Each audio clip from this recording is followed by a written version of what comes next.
in the cards, consider volunteering on race day. Complete event details can be found at lincolnmarathon.org. If you want to make new floor shopping easier, come to O Street Carpet. Hi, I'm Steve Carper. Our flooring professionals can help you choose the best flooring for you, your family, and your budget. We eliminate the confusion. Even better, you'll be enjoying your new flooring much sooner. No 6 or 8 week waits. We'll install right away and save you money on installation. Floor shopping made easy every day at O Street Carpet. O Street Carpet. 1732 O Street. Family owned and operated. Always the best value. Road construction is complete, so there's nothing keeping you from getting into Mullen Motors. They can get you into a new vehicle right now and get your 2024 started off the right way. They cleared off their 2023 inventory and have tons of new vehicles to choose from to make sure you get to where you need to be this year. Out with the old and in with the new. Stop by Mullen Motors today, just north of 48th and Layton in Lincoln. No tagline, just quality vehicles. Mullen Motors. It's the Elway Powersports Customer Expo, May 10th and 11th. There will be giveaways and free food, half-price tires, and factory rebates as large as $2,500. Used inventory price to sell, parts and accessory specials too. Register for the John Elway football giveaway and get a chance in the money machine with a new vehicle purchase. Factory and aftermarket reps will be on site for the event. The Customer Expo at Elway Powersports, May 10th and 11th, just south of I-80 on 27th Street.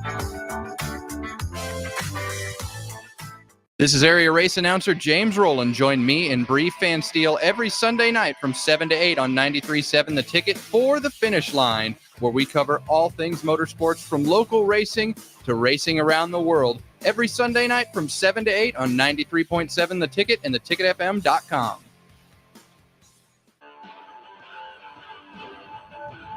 This isn't any regular heat. This is nuclear heat.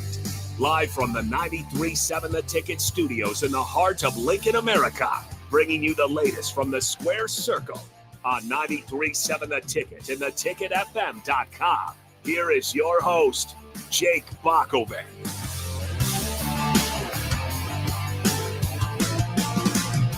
I'm glad to be back with you to talk another week of wrestling in the WWE.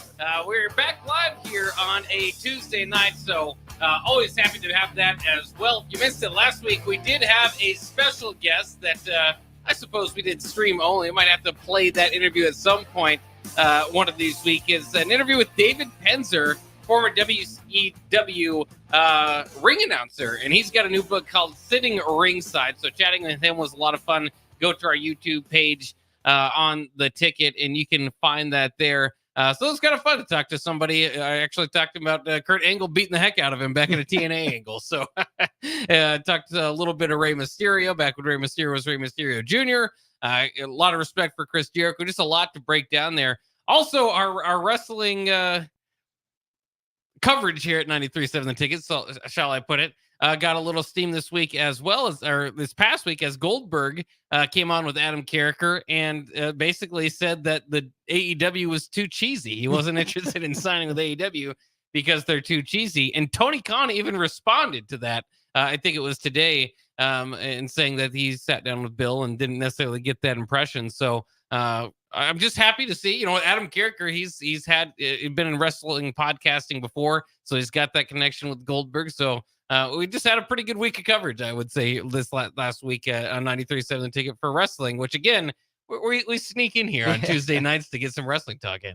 Yeah, that's awesome. I was excited, to see all that stuff, and hopefully, just continue to grow like that, continue to maybe get some, exposure like that. Let people know that, wrestling is cool. Wrestling is fun. It's a great time to just relax and, watch it. Like those guys are celebrities, they're great, especially a guy like Goldberg. He's been around movies. He's done everything. Had the longest undefeated streak pretty much. He went I don't even know, years without losing in WCW, right? And then he goes to the WWE, and his entrances has always been phenomenal. Just the whole thing. He bangs his head, comes out. That's awesome. That's awesome. I'm really glad, the station was able to do that. Would you be interested in seeing, I know we don't watch a whole lot of AEW. Would you like to see Goldberg over there? You think that'd draw some eyeballs? It would, just because Goldberg is such a draw, a big name. But I mean, AEW has just, no offense, to them and everything, but AEW is just picking up guys that the WWE doesn't want anymore, or that they don't have it's kind of like that's everybody's fallback is everybody wants to make it to the WWE, but then, if they don't, hey, we got the second promotion that's coming up, AEW. I mean, Tony Khan's had some wild words about Yeah. the WWE this week. I mean, the angle he got in this, yeah, it's taking it to the NFL draft. It's crazy. Well, I was going to say, I just recently found out that he's the son of the owner of the Jaguars. I didn't know that for the longest time. And he actually has a partial ownership in the Jaguars too, right? Tony does, I think. I believe so. So that's crazy. But, and AEW has some great stars and I've seen some of their matches, and everybody tells me it's great. I don't know what it is. It's like my love for wrestling is pretty much, the WWE. Like that's kind of what I follow. What it is weird. I mean, because I'm in the same story. I mean, if you would have told me years ago that the WWE, basically all my favorite characters, Samoa Joe, Dean Ambrose, Cesaro. Yes, I like weird characters, but those are some of my favorite characters. Sasha Banks. I mean, you can have a whole list there of people who were my favorites in the WWE that went over to AEW. And from the outside, like before AEW went, I thought, I'd probably go. But there's just an aura. There's just a certain in wrestling history. History is written by the winners, and WWE has been the winner when we talk about WCW and going back in those days of kind of moving the story of American wrestling forward, and that'll continue to be the case. AEW is trying to take a piece of the pie, but it's hard to ever see it overtaking WWE. So it's kind of weird, and I've checked it out. It's not that I'm against it. We have our wrestling podcast, and we're interested enough in wrestling that we watch it twice a week, sometimes 3 times a week with the premium live events. I'll sometimes check in the NXT, but that's the thing is there's just so much wrestling that if you're going to follow NXT and AEW and then try, get back into Impact Wrestling or anything like that, it's just a lot. So, it's hard for a lot of people's, divided attention these days. And I'll just say it. I mean, I have to follow sports. I've got another job. We all have other jobs to do. It's just, there are wrestling fans out there that can do it, and hats off to them. Maybe someday I'll become a weekly AEW watcher and I'll check in and see what it is. But right now, I can't add it to my schedule. Yeah, it is tough, and like I said, you nailed it. A bunch of people that I really really like in WWE are over there. And I see clips. I watch matches. There's sometimes I'm like, ooh, like. Some of the characters, but that's WWE as well. There's some of those there too. And I will say, I think AEW kind of has a bigger advantage than some of these other companies that have tried to compete with the WWE because they have the cons behind them. The cons have all that money that as long as they're invested in it, it sounds like Tony is on a mission to bring down the WWE, which is confusing because did you know there are 2 Tony Khans? There's one that owns AEW and one that's like a creative chairman for the WWE. Oh yeah. I did not know that. So there's another thing to confuse people. But I mean, AEW tries, it does some good stuff. Like I said, I know it goes really hardcore. It's trying to captivate that type of fans, audiences, kind of us that love that attitude era, the hardcore era. Yeah. I do see, John Moxley's over there, aka Dean Ambrose, who we were all hoping would show up at WrestleMania. He's over there constantly getting bloody. I mean, Cody Rhodes, is a co-founder. It took him going over there, kind of reinventing himself again, to come back and be this huge draw that he is. So, CM Punk, comebacks. I mean, they're doing some stuff. They're bringing guys back up, and then they kind of get hot, and it's like they jump back to the WWE. Yeah. I mean, CM Punk's return to AEW was special. They've had some special moments there that they've already kind of written themselves into the history of wrestling, to include Cody when he was over there as well. But yeah, I mean, we'll see. At some point, maybe it can kind of catch on more. It is Nick Khan, by the way, is the president of WWE. Tony Khan is the AEW, but it's hard to keep that in line. But also, I like the fact that Tony Khan's kind of getting into the mix because I brought up Cody in the WWE or in AEW because I thought he did a good job of kind of, bashing the Triple H, seat and all that. And I so sometimes I can see as disrespect or something, but ultimately it is a sign of respect because you understand that the WWE is on top of the world, at least of professional wrestling here. So just a side brief there. To business this week, it was the WWE draft. And I thought they do a good job of doing that the same day the NFL draft is going on, the same time, right? So you're kind of, maybe if you got some other eyeballs looking around, they had Patrick Mahomes at WWE Raw last night. So I thought they did, I think the timing of it is good. And that's about where it ends, because I think everything else about the draft is not very good. And WWE hasn't had a good draft in a long time. And there was thoughts that, maybe with Triple H, head of creative now, that this would look a little bit different, be a little bit cleaned up. And it's just as messy as ever. And I say that because if you look at the draft, you can't have like a traditional draft. There's only 2 teams, right? Yeah. So you got to find a way to just kind of write it into what works for you. And so they do that to a degree, but there's just the fact that they have, first of all, that you have to draft your own people, to retain them. Like, retention is as important as acquisition, and that was kind of said at the beginning of one of the broadcasts. I think it was SmackDown, and that's just you're not going to get a big flair or excitement for anybody retaining a star. And then the other thing is that they've also missed out on years is that there's not a rivalry between SmackDown and Raw. There's been years where Survivor Series are hot. It feels like there's some importance to it. Most years, when they're leading up to Survivor Series, they just smack some red T-shirts on the Raw guys and smack some blue T-shirts on the SmackDown guys, and they brawl for a couple weeks. But it's almost like a sidebar of outside of the rest of the story that's going on throughout the year. And I think that really hurts this year too. Is that I'm not cheering for SmackDown. I'm not cheering for Raw. Yeah. We're cheering for storylines. So if there's things that line up that it's like, okay, fresh matchups. But how do you get overly excited about something that, so the NXT call-ups are okay. But other than that, it's hard to kind of keep track of the rosters to begin with. Yeah. And I thought NXT was going to be more involved the way they were talking, the way the Rock's daughter, Ava, I think is her name, is the general manager down there. They were kind of incorporating her into some of the storylines. I thought NXT would draft some people too, kind of keep it interesting, kind of like they did with ECW back in the day. Man, they need to go back to that draft. Well, we were talking, behind the scenes a little bit. They need to go back to that to make it more interesting, because this was horrible. I mean, no champion except for the Kabuki Warrior. Champions stay. So there's no, back then it was a champion, for the Raw, champ would go to SmackDown, have to give up the title, something fun like that. I mean, who were the biggest draft, moves? It was Braun Breaker going to Raw. Yeah. I mean, everybody else pretty much Which was also nonsensical, because they made such a big deal out of SmackDown signing him. Like, that was like 3 weeks of his storyline was, who is he going to sign with? And he hasn't gotten through his matchups that last, minute, just showcase matches, and you're already moving him. So it again, just a big mess. Then you mentioned the Kabuki Warriors for some reason are excluded from the champions. They can get drafted.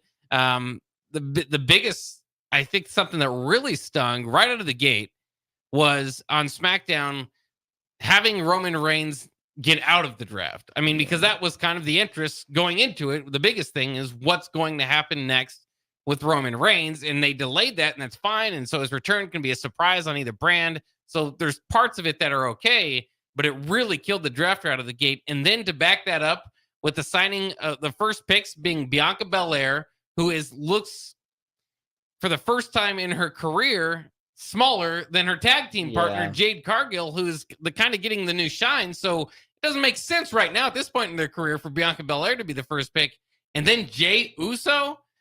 I know Jey Uso is signed, lined up to be the contender for the championship. So in that way, it makes sense. And they've done that in years past. And sometimes you can go, okay, that makes it. But the first pick, Jey Uso just got brushed off by The Rock leading into the WrestleMania when he ran into him. Yeah. I mean, that's how he hasn't been taken care of to the point he's over with the fans. I'm not saying that, but he's more of like a 15th pick. He's not his first pick. Yeah. And I mean, there were guys like Drew McIntyre, Randy Orton. I mean, they went, next show, I mean, some of these guys, it just doesn't make sense, because, in a normal draft, it's you draft your best guy, the best guys go. Yeah. It seems like this was just whatever, we're just name here. Cause I mean, second round, I mean, you got in the second round of that night, you got Nia Jax as the second women going. Supposedly being drafted, right? 'Cause Yeah. they're making draft from the same pool. Supposedly being drafted before LA Knight or the Bloodline.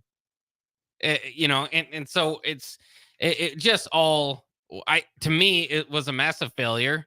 And it also took away from the matches, I think, because part of this, it was so much built around it. Now, the good part about the draft is an excuse to kind of bring back some of the old timers to come back and make draft announcements. The bad thing about it is they seem to only be asking the same people every year, is because, it's always Teddy Long coming back. And I love Teddy Long. I love the Dudley, there's a lot of names that they bring back that are good, but they're just kind of the same ones every year. And, it just doesn't quite have that same special moment of, oh man, here's something. I mean, Stephanie McMahon was interesting, if only because of the Vince stuff going on. But yeah, I don't want to get too caught up on it because it's just a week. It's not that big of a deal. They just kind of go through it. They set the lineups and it works out for the company. But it just feels like it has so much more potential. And to that point, it's been better, way better in the past. And you could worry about it. Like if you just had a team, each side make 3 picks or 4 picks, you can keep up with it. It can be some major changes. You're not retaining anybody. Your picks aren't retaining. It doesn't have to completely make sense, right? Because this is all for pretend. It's all for play, and you have to kind of like set it up that way. But those would be huge, like a big time acquisition. And for announcing those left and rights, those are huge. I think the only thing that the best thing this did was showcase on the NXT talent that's coming up that 15% of WWE audience knows what they're talking about. Other than Carmelo Hayes, who's one of their calls up that they've already put on the roster. I don't get it because they had like we were saying, they had something successful. Back then they had, one-on-one. It was the whole shows were SmackDown versus Raw. It was they wrestled. The winner of that match got the draft picks, and then it was always either it was a good pick, great pick, or they were stunned. It was fun like that. And they went away from the draft for a while. They brought it back. And I think it might just be time to let that go because, then you have, the free agents, those free agents. And like last year when they had the draft, I think instantly it went up because everybody was, going on separate, shows and stuff like that. So it's, they try to create hype and, I was hyped for it, to see how it was going to go. But then when it happened, it's just, it just kind of, it was a letdown, there was no there was nothing, like you said, there was nothing big about it, because back then, even when the draft pick was announced, the person would come out, be like, this and that. Now they just did this is who was drafted. This is their bio.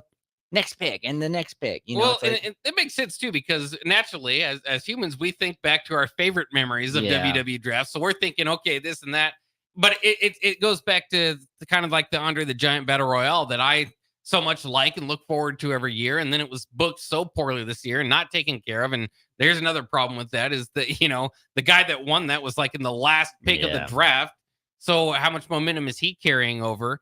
But it's just the same type of thing there where it feels bad that from the outside as a fan, you can look forward to the draft or you can look forward to the Andre and think of your best memories and care and put that much into it. And then you see how the company cares for it and just kind of, because it's hard to believe that they think this is the best foot forward. They've just got to be throwing that, kind of putting it together, throwing it in there to set up for some, the next thing, just get through some weekly programming, which I get. It's, 52 years. That's what makes, or 52 weeks out of the year. That's what makes wrestling special is that they don't take it a week off. They don't take a day off hardly. So it's just a lot to write, but I just thought it was a major miss on the draft. By the way, we do have a comment there from Moonboat7 on YouTube. Say, did you see 93.7 Ticket was mentioned on the Jim Cornette Experience, the Adams interview with Goldberg?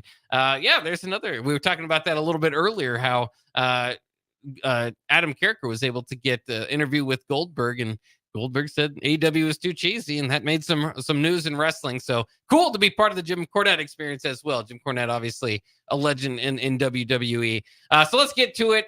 We'll start with SmackDown. I know Raw was just last night, but we'll start with SmackDown because I don't think anything that happened, not to bury the whole show, but I don't think that anything that happened in it matters so much that we get anything to Raw last night. I mean, I think I think overall too, and in mentioning this, I'm not all that interested in the premium live event that they coming out with Backlash. I just don't think that it's been the best managed, and you're gonna obviously have a drop off from WrestleMania, but with The Rock gone and Roman Reigns gone and just your stars out of the room, CM Punk can't wrestle. They've done a good job with his storyline, at least keeping him interesting. But I feel like, and maybe it's a comparison from where wrestling was a month ago, heading up to WrestleMania to now heading into Backlash. Kind of feels like another weekly episode Backlash does. Yeah, and I mean, you nailed it. Everybody that was on the WrestleMania card that was main eventing or something, Rhea Ripley, Roman, The Rock, John, like you said, everybody, they're gone. Seth Rollins, they're all gone. And that's kind of who was carrying, the shoulder, the load on their shoulders for a while there. And you even mentioned Drew McIntyre's hurt, CM Punk's hurt. There's just they're kind of needing people to step up, and I feel like they're not. It's not and it's still early, but it's just a huge drop. But I'll say wrestling was what that Bloodline storyline was kind of at the top. One of the best storylines ever. And Cody's story, everything, and this always happens, but I feel like this year is kind of just a little bit worse because Cody hit it. He did it. He accomplished what he wanted. Right. And now he's going into a feud with AJ Styles that just feels stale because they're both baby faces. They won't attack each other. Once again, they bring in their, his dad. He wrestling Carmelo Hayes. He might be hurt. I don't know if that's a legitimate injury or not. But that didn't look great. And it just they're Triple H is, I'll trust him to build it up again. But there's just a lot of the A players just out right now. Yeah. So that's really going to affect the product. And again, to the point that wrestling is cool now, again, with the Rock back into it, is you really got you've got to keep it that way. Yeah. If you've been able to bring some people in, I think pretty quickly you've probably lost some of the retention of that because you just lost so many of the stars. Patrick Mahomes, his involvement last night again, I think was excellent to include using the Super Bowl rings to get a punch in. 3 of them that Patrick has now. Kansas City fans are loving it. Everybody else is hating it. But, I think so, to the cool factor, they've got some things working in their favor. And that's why I just think this week was a little bit of a dud. But you know what? Let's go ahead and take a break. We can get back into SmackDown. Let's do our SmackDown and Raw reviews in our final 2 segments. We can do that coming up next year on Nuclear Heat on 93.7 The Ticket. Stick with us. Spring is here, and Acres is offering special financing on select new John Deere lawn tractors and zero-turn mowers. Visit your nearest Acres store and test drive all the latest John Deere turf equipment and attachments. And for a limited time, with the purchase of a new John Deere mower, get up to $200 to apply to the steel power tool of your choice. From trimmers to chainsaws, gas or electric, Acres is your home for steel products and service. Offer expires April 30, 2024. Subject to approved credit by John Deere Financial. Now's the time to schedule your air conditioner service check with Bryant. Make sure it's ready to keep you cool and comfortable when you really need it. Call Bryant Air Conditioning and Heating, 467-1111. Hi, it's Joel Norman, the voice of your Lincoln Stars hockey team. Tune in to 93.7 The Ticket every Tuesday night from 8 to 9 p.m. to hear the latest on the Stars with myself, head coach Rocky Russo, and special player guests. Rashawn Jackson here for Bauer Infrastructure, a veteran-owned local company proudly serving Lincoln, Lancaster County, and the surrounding areas. Bauer provides quality work at an affordable price, and they're growing rapidly. If you want to experience a career with a fast-paced, family-friendly environment, visit BauerInfrastructure.com. They have top-of-the-line benefits, year-round work, even through the winter. Bauer, usher in the new era of infrastructure to an area near you. And as always, go Big Red. Hi, everyone. Kendall Warnock, A1 Automotive in downtown Lincoln. Spring is here. Summer is fast approaching. With weddings, vacations, and weekend getaways on your mind, do not let car issues prevent you from getting where you need to be. Car problems shouldn't be something that you put up with. Let us get you back on the road in comfort and safety. We diagnose all makes and models from Porsches to Hondas, Toyotas, and Chevrolets. We fix a variety of issues with all of them with our talented techs and our experienced staff. A1 Automotive at 11th and L, downtown Lincoln, always honest answers. Take your internet service to new levels with Allo, your award-winning internet provider across our fiber hoods. Allo isn't just about the fastest internet available. It's about connecting you to your world, work, and play seamlessly. Our award-winning service ensures affordable, secure, and reliable connectivity, setting us apart. Ready to transform your internet experience? Experience the fiber difference today. Sign up now at allofiber.com. Allo, connecting your world. Garage doors can be expensive. Are you keeping yours in the best condition possible? This is Cameron Hall with Doors Plus. Doors Plus is a locally owned business that prides itself on the fast, reliable, and friendly service. Doors Plus offers flexible scheduling so you can book an appointment that fits your busy day. My team and I will come out to your property, both commercial and residential, and provide you with the necessary information you need to make sure your garage door is in working and smooth condition. Give Doors Plus a call today at 402-590-5800 to book an appointment and learn more about our preventative maintenance plans. Doors Plus, garage doors, and more. Back to Nuclear Heat with your host, Jake Bakoven, on 93.7 The Ticket and theticketfm.com. We're back on Nuclear Heat here on 93.7 The Ticket. Thanks for joining us, our WWE Weekend Review show. And so let's jump into it. Let's jump into SmackDown, and then we'll finish off the show with Raw. We spent the most of the first segment just complaining about the WWE and how they're doing in general, about the draft. So we will, when we mention the draft, we'll go over it quickly because, as we said, very little of importance really happened anyway. So starting off SmackDown, you had Cody Rhodes and AJ Styles with the contract signing. Nothing necessarily notable about this contract signing, except for, as you've already mentioned, the obligatory Dusty Rhodes mentioned by AJ Styles. AJ Styles also has some new music, which I don't think suits him necessarily well. And you mentioned he's a heel, but he's kind of like a respectable heel right now. That's you know, he shows up at the end of the show to maybe take a swing at Cody and doesn't quite do it. So yeah. And then the other thing is when it leads to I think it's a fine enough match on paper. But it's just obviously they're not going to drop the belt off Cody right now. And AJ Styles, I think, would feel a little bit more of a threat if he had the OC with him, but they broke that off. So I don't know. It's fine. We mentioned before we don't exactly get the Cody Rhodes experience, so maybe this is not the best perspective. But I'm not too into this feud. I'll just say that. Yeah, and it's weird because they could really be hyping this up because this is the first time these two have ever matched, and they're both, going to be Hall of Famers, champions, all that stuff. And Cody responds with, this isn't a dream match. This is a must win, just that communication was just weird. It was AJ kind of hyping it up. Cody was too, but at the same time, I don't know. It's just weird. It's always weird when it's a championship defense title match with the babyface kind of versus babyface, when there's no like real established heel. I always think that's weird to me. On here. And I like AJ Styles. I think this will be a good match. It'll be the main event, of it. But there's, like you said, Cody, after 2 years in the making, is not going to lose it on his, second defense. Cause I guess, this would be technically his second defense there. Right? Yeah. Right. Because was Carmelo? I don't think Carmelo was technically a championship match. But, okay. Yeah. Well, see, I didn't even know that. I thought it was, because he came out and challenged him. But, so his first title defense, he's not going to drop it in there. But, it'll be good. It's just so hard to get behind it right now when, like you said, we're not the biggest Cody fans, and that's kind of their guy right now. So. Yeah, it absolutely is. And he's over with the crowd still. I think there's still interest in it, but like, let's say 95 out of 100 contract signing matches in WWE end in brawls, and this one just doesn't. That kind of lets you know there's not a whole lot of heat on this, and AJ Styles, that's another part of it. He lost at WrestleMania. He was losing leading up to WrestleMania. He doesn't feel necessarily at the top of his game. They had him win some quick tournament and undo what they did with him in LA Knight at WrestleMania. That was also a weird booking decision. So it just all feels a little bit, I don't like how they arrived here.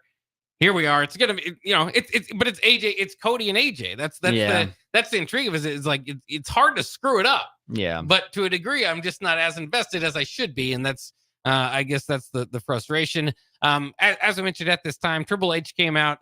Cody also the face of the company, making the first round draft picks. I suppose we mentioned earlier. Bianca Belair goes to SmackDown. Raw drafts Jey Uso. SmackDown drafts Carmelo Hayes, and Raw drafts Seth Rollins. Carmelo Hayes comes out and he's a face with heel tactics going after Cody, but I guess it was respectable. You know, you want to get your first time in the prison yard was swing at the biggest guy, right? So Carmella does that, challenges Cody Rhodes, and they set up the main event of SmackDown. And then we have Dragon Lee and Rey Mysterio taking on Angel and Berto. This was a quick match because it was more about the post-match here.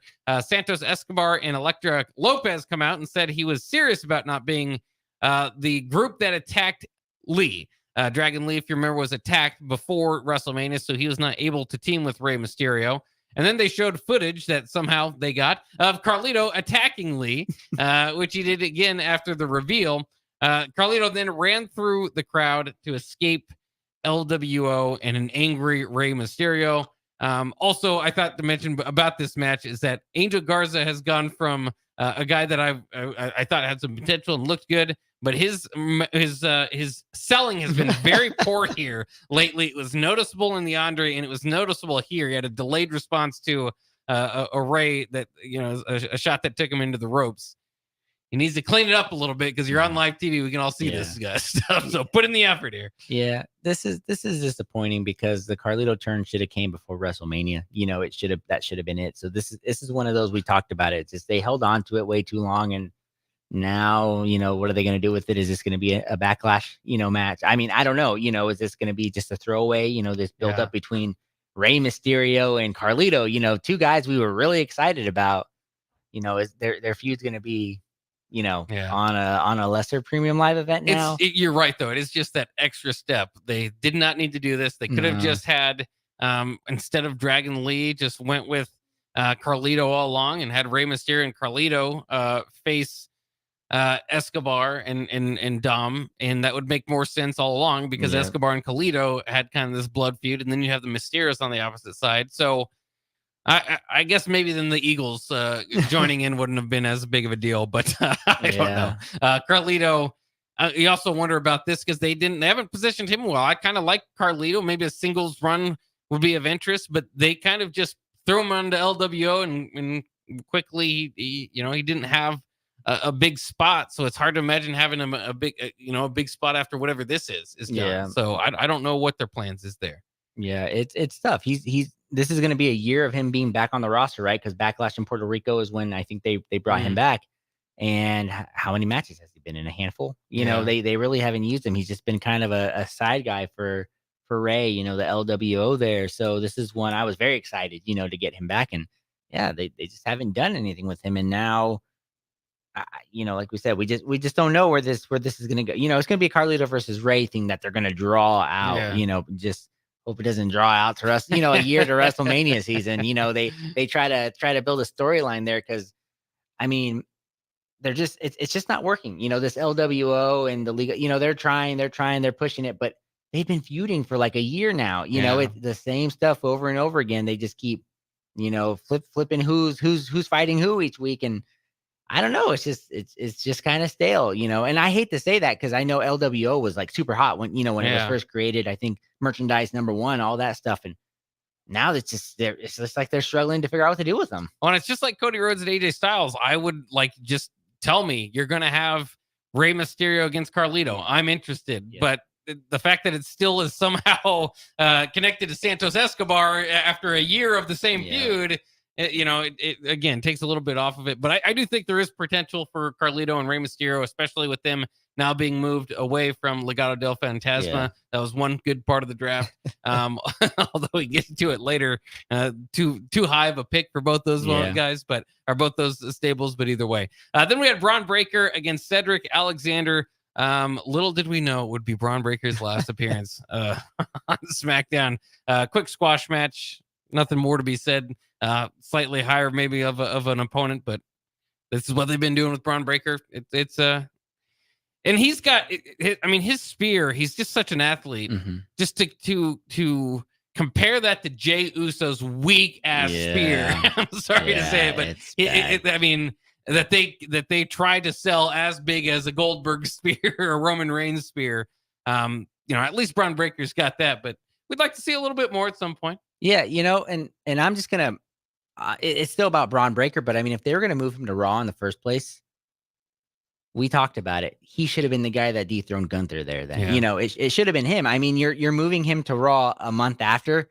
Just they should have just pulled that trigger. They could have had him win, the tournament, and had him go against Gunther.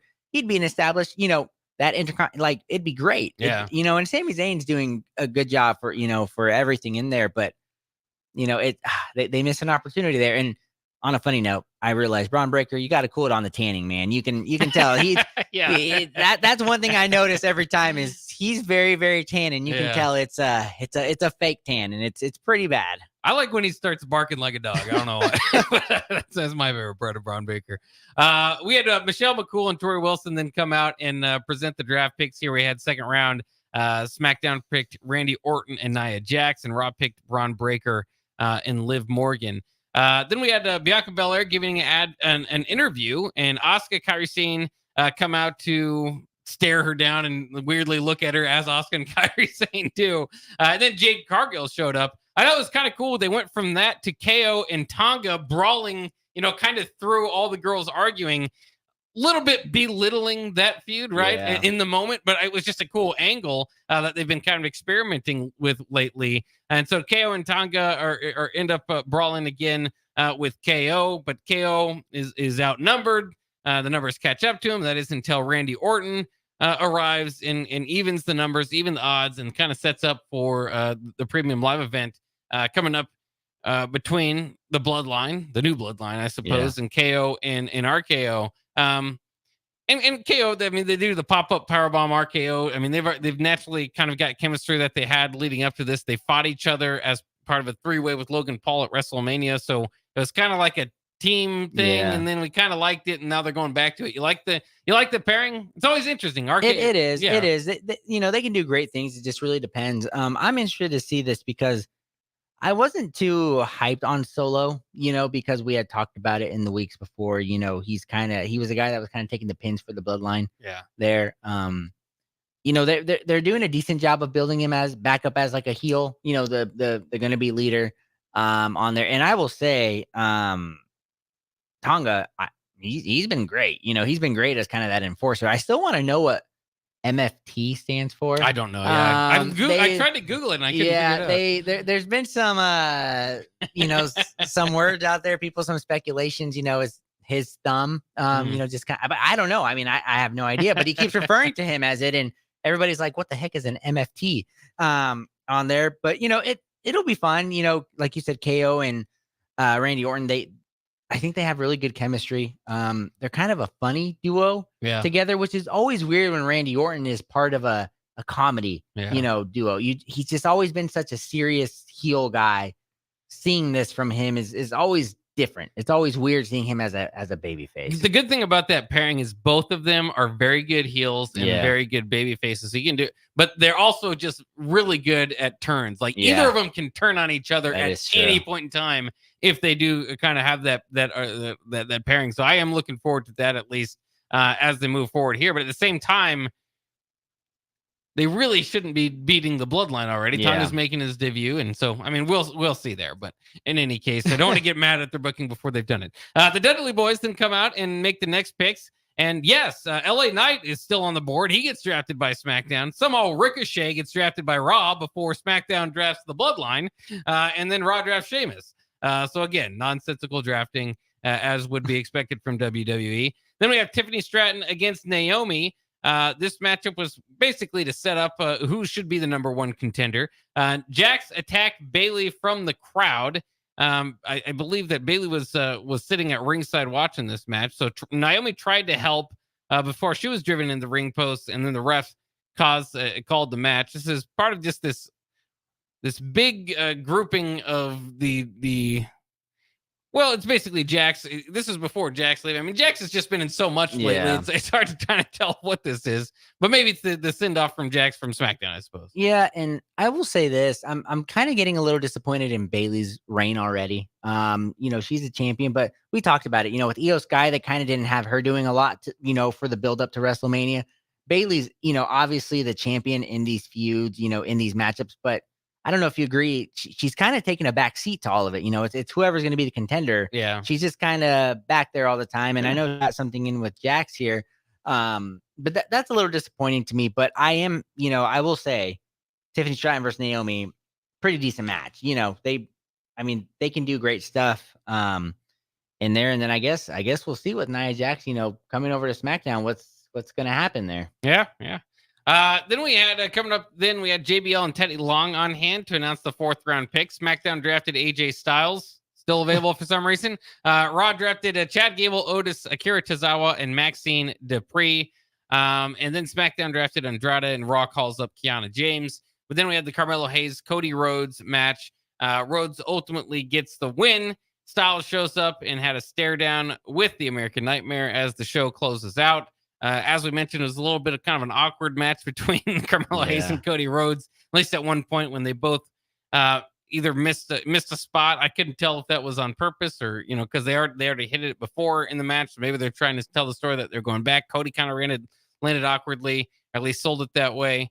But good debut from Carmelo Hayes in a good way. Cody Rhodes kind of giving the handshake type of thing. So, he's kind of a made man now, I suppose. Yeah. I mean, it was decent, but that bot, it looked like a botch. It looked like Carmelo went too fast, like he jumped and they just weren't on the same page. Let's just hope, Cody isn't seriously injured, because I don't think the WWE right now can afford for another champion to have to vacate their title and go away for a little bit, especially Cody.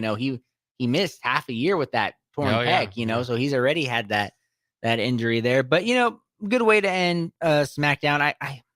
I hate to say it. I just thought this was one of the weaker shows. I was hoping the draft would kind of pick it up in there, but it didn't really get it done for me. It didn't get the itch there for the SmackDown. That I thought Raw was significantly better. Yes, agreed. Although it still not, still had its problems, still not but amazing. It was significantly better. All right, let's take a quick break. We'll get to Raw and review that coming next year on Nuclear Heat, our WWE Week in Review show here on 93.7 The Ticket. Soulful Casino in Havelock is a family-owned business providing incredible food and service that'll have you craving more with every bite. Soulful Casino offers everything from pulled pork to fried chicken, catfish, ribs, and even quesadillas. You want sides? They've got them. From fries, green beans and baked beans to collard greens, potato salad, and sweet dill corn. Stop by for lunch as they have specials Tuesday through Friday from 11 to 2 p.m. That's Soulful Casino, located in Havelock, where every bite you take fills the soul.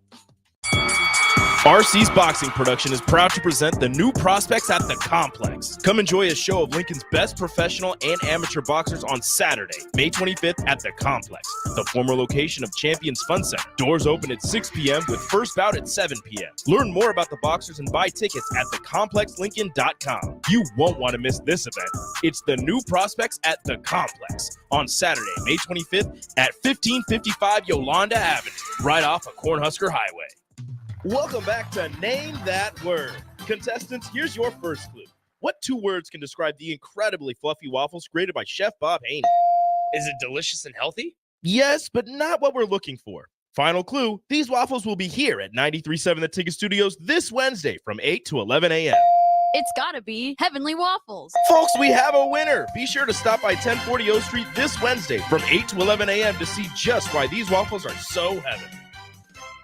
Hey, baseball fans, join the Blur Tailgate at Hilton Omaha this June for our 12th annual hospitality event during the College Baseball Championship Series. Book an experience for your clients or employees with an inclusive bar, buffet, TVs, music, and tailgate games. Secure your spot today and let Blur Events take care of all the work so you can enjoy the day. Plus, we're just steps away from Charles Schwab Field. Visit blurevents.com to book your group, buy tickets, or learn about sponsorships. That's blurevents.com, your college baseball and football tailgate destination. In every office, there's 2 types of people. There are those who bring in bagels and those who eat the bagels that someone else brought in. Everybody likes the first person. Be that first person. Weekday mornings at 7:30, you have a chance to win a business box of bagels from Bagels & Joe. All you have to do is shut up, Sipple. 2 questions for you, 2 for Sip. Win, and the bagels are yours. Lose, well, you don't want to lose. You lost Monday, you lost Wednesday, you're a loser. Shut up, Sipple. Weekday mornings at 7:30, brought to you by Bagels & Joe. Gary with Gary Michaels Clothiers Lincoln. I'm here to tell you about our custom shirt program. When you come into the store, we measure your chest, mid-waist, and sleeve length. Enter the measurements in an app, and we create your data fit size. You then try on one of our 99 data fit shirts for the proper fit. After that, pick out the fabric, collar, cuff, placket, and in roughly 2 weeks, your shirts are delivered at the same cost of buying off the rack. And by the way, the neck fits too.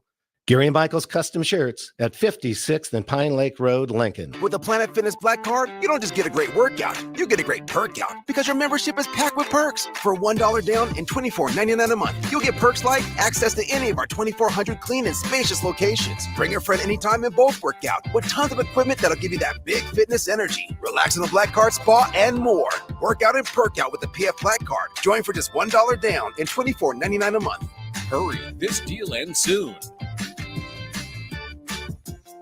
See Home Club for details. Ironhide Construction is a Nebraska-based general contracting and steel construction firm. Their expert team is experienced in building innovative construction solutions across several industries. While they were previously known for their extensive experience in steel erection and metal buildings, they've continued to evolve over the last several years into a full-service general contracting firm. They take pride in their commitment to quality, cutting-edge technology, and having a passion for what they do. For more information about their services or to discuss an upcoming project, visit www.ironhideconstruction.com or call 402-420-4961.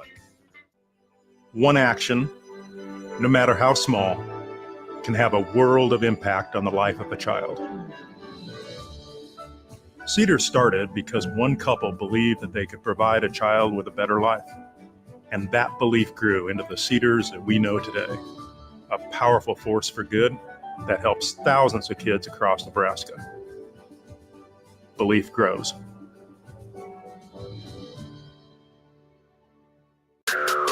Back to Nuclear Heat with your host, Jake Bakoven, on 93.7 The Ticket and theticketfm.com. Bursted through that break like Braun Strowman. Braun Strowman's return to Raw. We can get into that here as we review Raw. This is WWE Week in Review on Nuclear Heat here on 93.7 The Ticket.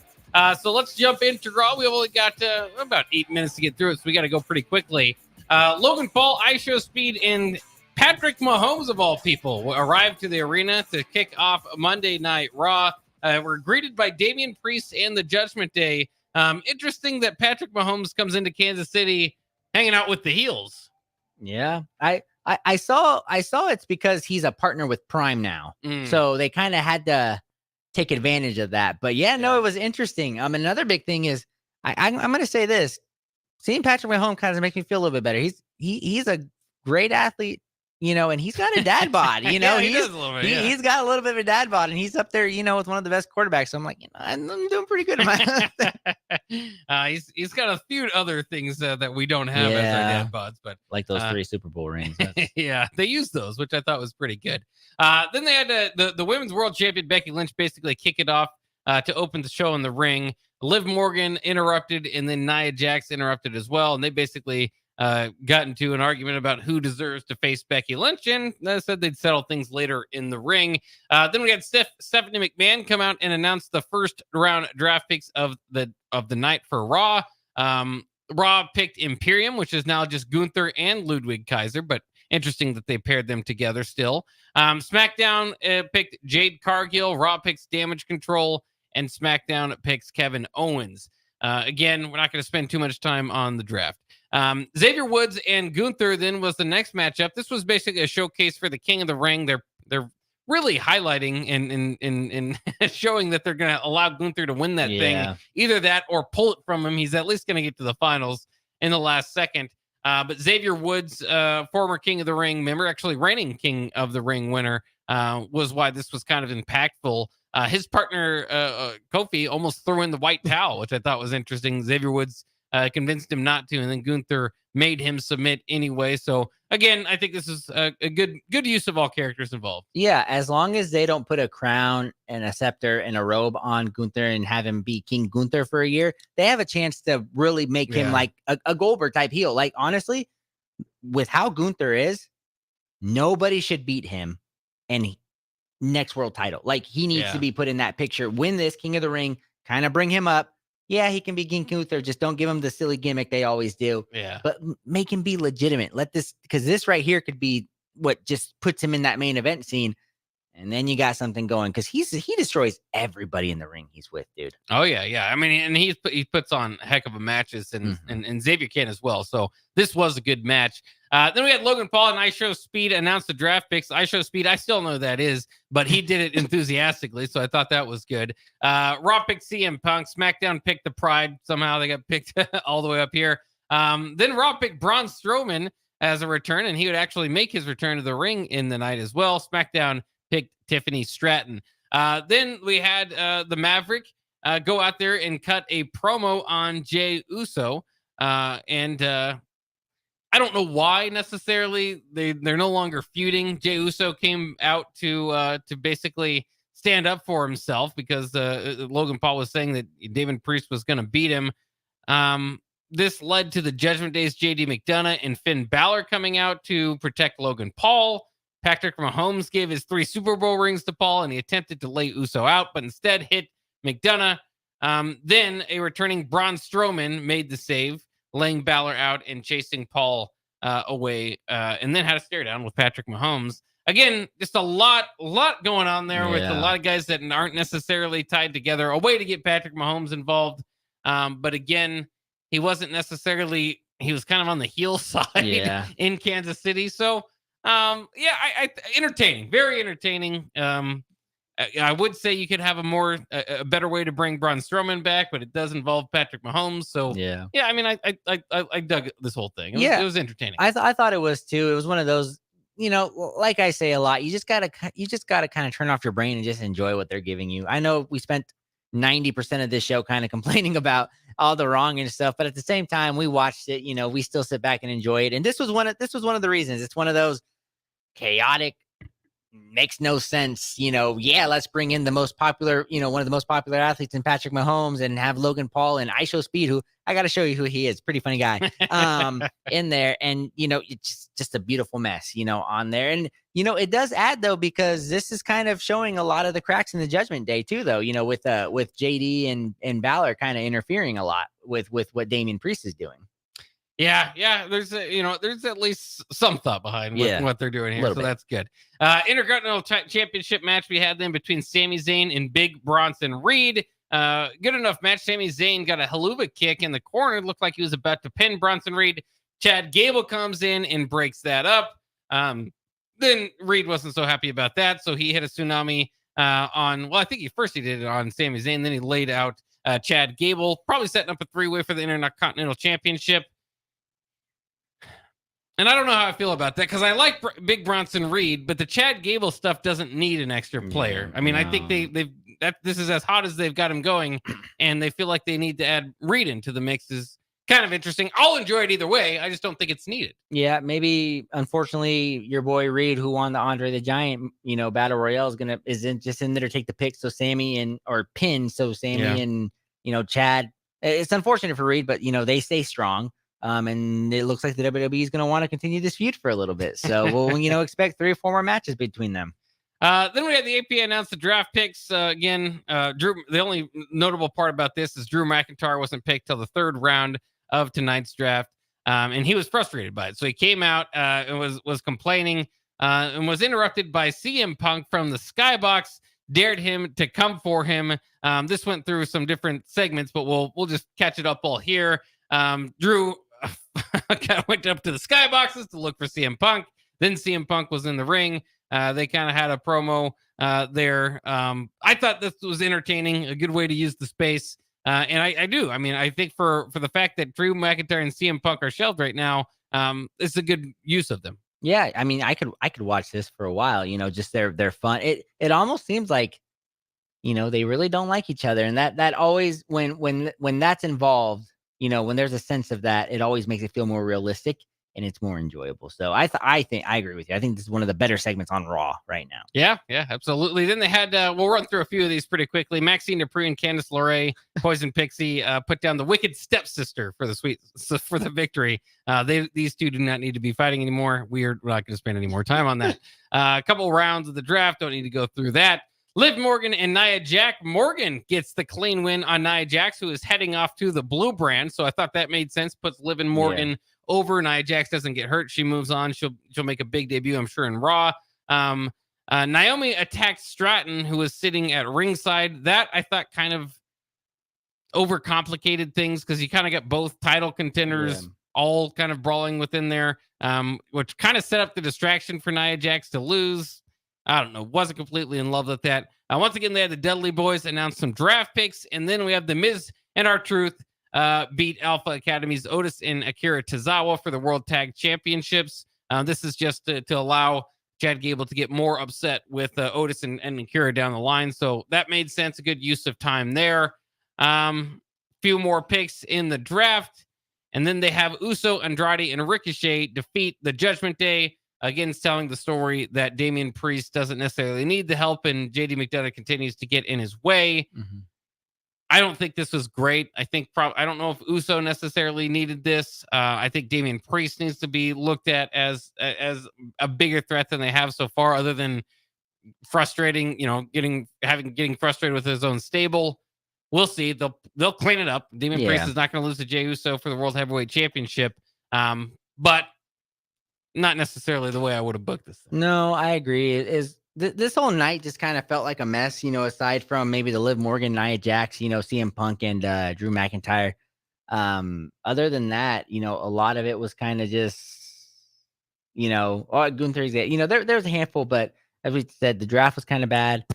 Just a little disappointing there, and just other certain things. So, they, like you said, they'll clean it up. I still have faith in that stuff.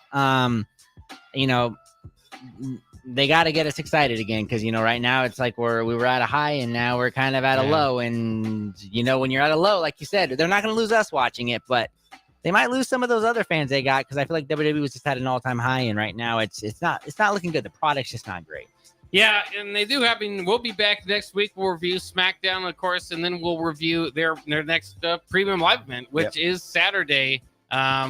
Backwash, isn't that what it's something like that. It's in France, right? Backlash in France, yes. Yeah. Again, not totally excited for the card, but we'll see. Maybe there'll be some interesting things going in there, and then they'll have to get going for the next pay-per-view. So it goes quickly in the WWE. That'll wrap it up for Nuclear Heat. Thanks for joining myself, Jake Bakovin, and Nuclear contributor Augie Pena. We'll be back next week. Stay tuned. We got more local programming on the ticket coming up next.